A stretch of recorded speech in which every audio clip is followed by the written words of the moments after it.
भूखे मर जाना, पर इन 4 लोगों पर कभी मदद मत मांगना। एक कौवा की ज्ञानवर्धक बात है। जय श्री कृष्णा मित्रों, आज इस वीडियो में जो हम आपको कहानी सुनाने के लिए जा रहे हैं, ये कहानी एक कौवा की है, जिस कहानी में एक कौवा ने ऐसी ज्ञानवर्धक 4 बातें बताई हैं, जो उस कौवा की ये ज्ञानवर्धक बातें आपको वो सीख देके जाएंगी जो आपने कभी सोचा भी नहीं होगा। ये कहानी कहने का मतलब है कि बहुत ही ज्ञानवर्धक एवं प्रेरणादायक है। वो कौन सी 4 बातें हैं जो कौवा ने बताई हैं? क्योंकि मित्रों, किसी ने कमाल की बात कही है कि चाहे भूखे मर जाना, पर इन 4 लोगों पर कभी मदद की भीख मत मांगना। तो मित्रों, वो कौन से 4 लोग हैं जो कौवा ने बताए हैं कि भूखे मर जाना, पर इनसे कभी मदद की भीख मत मांगना? आइए जानते हैं इस कहानी के माध्यम से।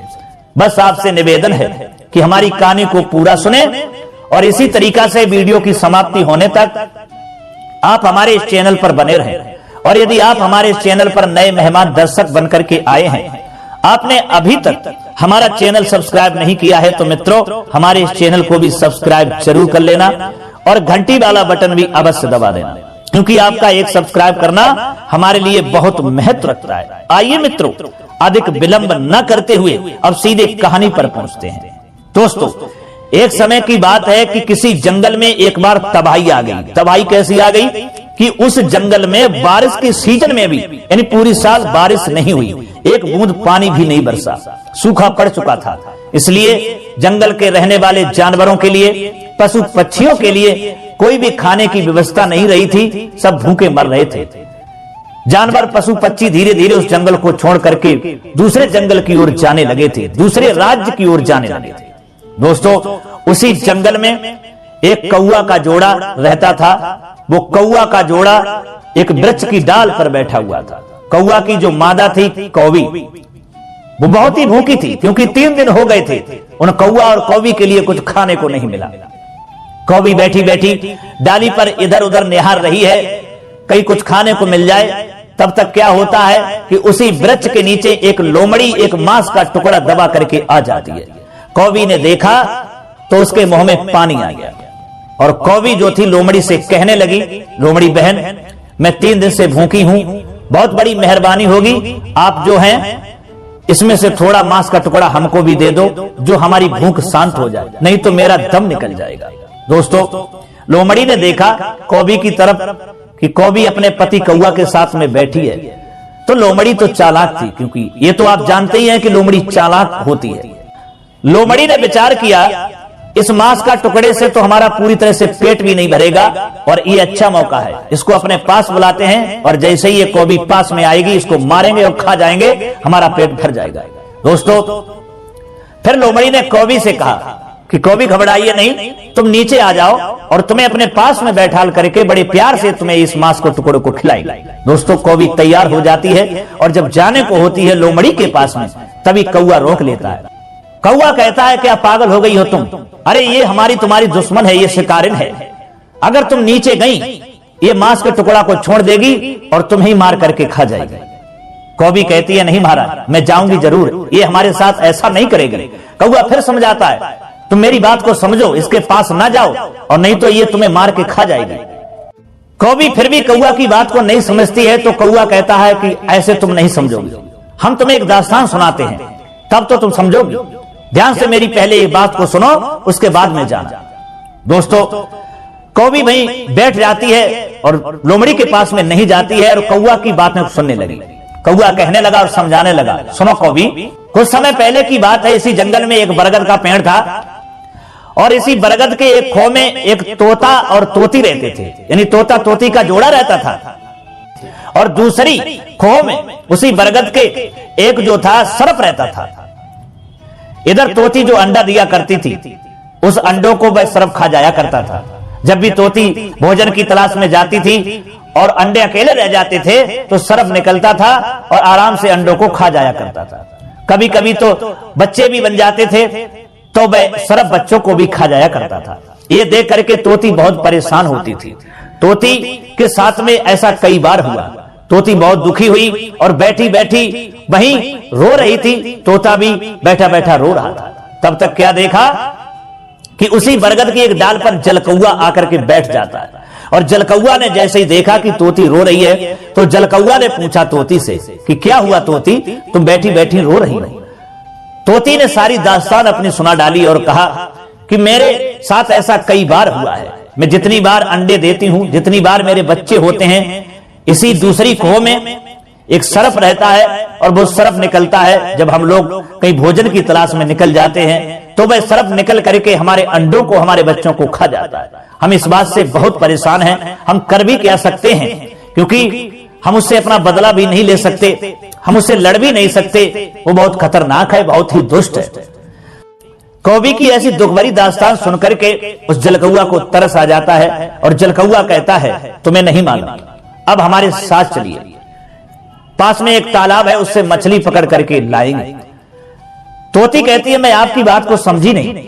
तब वह जलकौआ समझाता है जब दुश्मन भारी पड़ जाए, जब शत्रु पहलवान हो, बड़ा हो और उससे जाकर के लड़ ना सको तो उसे बुद्धिमानी से हराना चाहिए। तोती ने कहा वो कैसे? तब जलकौआ समझाता है पास वाले तालाब से मछलियां पकड़ करके लाएंगे और थोड़ी दूर पर एक नेवला का बिल है और नेवला के बिल के दरवाजे पे डाल देंगे और थोड़ी थोड़ी दूर पर मछली को डालते हुए चले आएंगे और आकर के सरफ के खोह के दरवाजे पर लास्ट मछली छोड़ देंगे और नेवला जैसे ही निकलेगा मछलियों को खाते हुए यहीं तक आ जाएगा और वो सरफ को देखेगा और सरफ को मार देगा, तुम्हारा दुश्मन खत्म हो जाएगा। दोस्तों, तोती ने जब जलकौआ की ऐसी बातें सुनी तो उसे भरोसा हो गया। तोता को साथ लेकर के जलकौआ के साथ जाती है और तालाब से मछलियों को पकड़ती है। सबसे पहले मछली नेवला के बिल के दरवाजे पर रखी, उसके बाद में फिर गई, फिर आए और थोड़ी दूर पर एक मछली और रखी। क्रम बाई क्रम रखते हुए वो सरफ के खोह के दरवाजे पर आ जाते हैं और एक मछली दरवाजे पर रख देते हैं और ऊपर बैठ जाते हैं। अब जलकौआ कहने लगा उस तोती से अब इंतजार करो, थोड़ी देर के लिए प्रतीक्षा करो, अब देखिए कि क्या नजारा होता है। दोस्तों, इधर क्या होता है, थोड़ी देर के बाद में जब नेवला उस बिल से बाहर निकलता है और उसने दरवाजे पर जब मछली पड़ी हुई देखी तो भगवान को धन्यवाद देने लगा और कहने लगा प्रभु आज तो आप बहुत ही मेहरबान हैं जो भोजन स्वयं चल करके हमारे घर पे ही आ गया। मछली को नेवला खाता है, उसके बाद में वो नेवला और आगे बढ़ता है तो उसे मछली एक और मिलती है, फिर वो खाता है, फिर आगे बढ़ता है, यानी क्रम बाई क्रम मछली उसे मिलती चली गई। वो खाता चला गया और खाते खाते वहीं आ गया जहां वो सरफ रहता था। उसके दरवाजे पर एक मछली पड़ी थी, नेवला ने वो मछली खाई। फिर नेवला ने विचार किया इसका कारण क्या है कि मछली क्रम बाई क्रम हमको मिलती रही और हम खाते रहे और यहां तक आ गए। लगता है ये किसी का घर है, पता नहीं किसी ने हमारे साथ तो कोई चाल तो नहीं की, चलो इंतजार करते हैं। दोस्तों, वह नेवला उस सरफ के खोह के दरवाजे पर बैठ करके इंतजार करने लगता है, सोचता है अगर कोई होगा तो इससे जरूर बाहर थोड़ी देर में निकलेगा।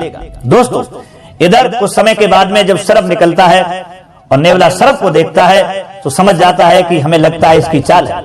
और ये तो आप जानते ही हैं कि सरफ और नेवला की कट्टर दुश्मनी होती है। दोस्तों, नेवला सरफ से युद्ध करने लगता है, लड़ने लगता है। अंत में नेवला जीत जाता है और सरफ को मार देता है। ये देख करके वो तोती बहुत प्रसन्न होती है और तोती उसी वृक्ष की डाली से आवाज लगाती है कि तोता भैया, मैं आपको बहुत तहे दिल से धन्यवाद करती हूँ क्योंकि इसकी वजह से मैं बहुत परेशान थी, आज आपने हमारे दुश्मन को मार दिया, आपका मैं बार बार धन्यवाद करती हूँ। तोती बहुत प्रसन्न थी।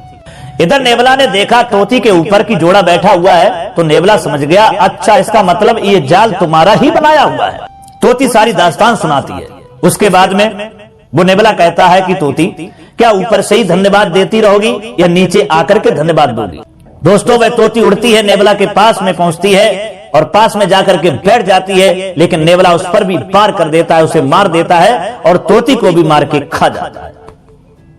तोता उधर सोच रहा है कि एक दुश्मन से हट नहीं पाए, एक दुश्मन से जीत नहीं पाए, तब तक दूसरे दुश्मन के चुंगल में चले गए।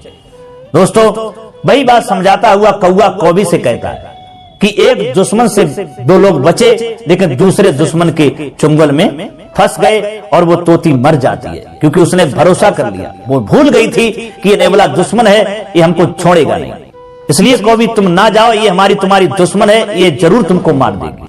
और भूल कर इसी तरीका से इन 4 लोगों पर कभी भी मदद की भीख नहीं मांगना चाहिए। कौवी ने पूछा, क्योंकि कौवी को और इंटरेस्ट बढ़ता चला गया कौवा की बात को सुनकर के। कौवी कहने लगी, वो कौन से 4 लोग हैं जिन पर कभी भी इंसान को मदद नहीं मांगना चाहिए। तब कौवा समझाता है, पहला वो आपका दुश्मन। अगर दुश्मन से आप मदद की भीख मांगने के लिए चाहेंगे तो वह दुश्मन मदद नहीं करेगा, आप पर वार करेगा, आपको नुकसान पहुंचाएगा, आपको मार भी देगा। इसलिए दुश्मन से कभी भी मदद की भीख नहीं मांगना चाहिए। दूसरा है अभिमानी, घमंडी। अभिमानी व्यक्ति के पास भी कभी मदद की भीख मांगने मत जाना, चाहे मर जाना, क्योंकि अभिमानी के पास अगर गए तो वो तुम्हारा अभिमान में आकर के, घमंड में आकर के तुम्हारा अपमान कर देगा, देगा कुछ भी नहीं। तीसरा है कपटी। कपटी के पास भी कभी मदद मांगने मत जाना, क्योंकि कपटी जो होते हैं वो कपट भरे ही शब्द कहते हैं और कपट जरूर करते हैं। मदद तो नहीं करेंगे, लेकिन वो अपने कपट से तुम्हें कहीं न कहीं फंसा लेंगे, तुमसे फायदा ले लेंगे और तुमको छोड़ देंगे, जिससे तुम्हारा बहुत बड़ा नुकसान हो जाएगा और तुम्हें पता भी नहीं चलेगा। इसलिए कपटी भी इंसान से कभी मदद मांगने के लिए नहीं जाना चाहिए। चौथा है नशेबाज व्यक्ति, नशेबाज आदमी। नशेबाज आदमी के पास भी कभी भी मदद की भीख मत मांगना। जैसे अगर आप कहीं जा रहे हैं, रास्ते में खड़े हैं, आपको कोई वाहन नहीं मिल रहा है और कहीं से एक बाइक वाला नशे में आ गया और उसके लिए आपने हाथ दिया, उसने रोक दिया और उसकी बाइक पर बैठ गए, क्योंकि वो तो नशे में है। आप तो जानते हैं कि नशे में व्यक्ति वाहन कैसे चलाएगा, कहीं ना कहीं जाकर के तो ठोक देगा या कहीं गड्ढे में डाल देगा, खुद मरेगा और तुमको भी मार देगा। तो इसलिए नशेबाज आदमी से भी कभी भी मदद की भीख मत मांगना। चाहे रास्ते में मर जाना, चाहे भूखे हो तो मर जाना, लेकिन ऐसे 4 लोगों पर कभी भी मदद की भीख मत मांगना। एक दुश्मन, दूसरा अभिमानी, तीसरा कपटी और चौथा नशेबाज आदमी। दोस्तों, कौवा की इस तरीका से बातें सुनकर के वो कौवी समझ जाती है कि हमारा पति कौवा सच कह रहा है, वो नहीं जाती है। तो दोस्तों, ये कहानी हमको यही सीख देती है कि भूखे मर जाना, लेकिन इन्हीं 4 लोगों पर कभी भी मदद की भीख मांगने मत जाना, क्योंकि इन 4 लोगों पर, कपटी, दुश्मन, अभिमानी, नशेबाज, ऐसे लोगों पर अगर मदद की भीख मांगने के लिए गए तो आपको मिलने वाला कुछ नहीं है, आपका नुकसान हो जाएगा, आपका अपमान हो जाएगा, आपकी जिंदगी भी जा सकती है। तो दोस्तों, कैसी लगी हमारी ये कहानी? अगर ये कहानी आपको अच्छी लगी है, पसंद आई है, तो कमेंट बॉक्स में राय जरूर देना और हो सके तो अपने मित्रों के लिए भी शेयर कर देना। फिर मिलेंगे अगली वीडियो में किसी नई ज्ञान चर्चा के साथ में। तब तक के लिए सब्सक्राइबर बंधुओं एवं दर्शक भाइयों के लिए राधे राधे, जय श्री कृष्णा, ओम नमः शिवाय।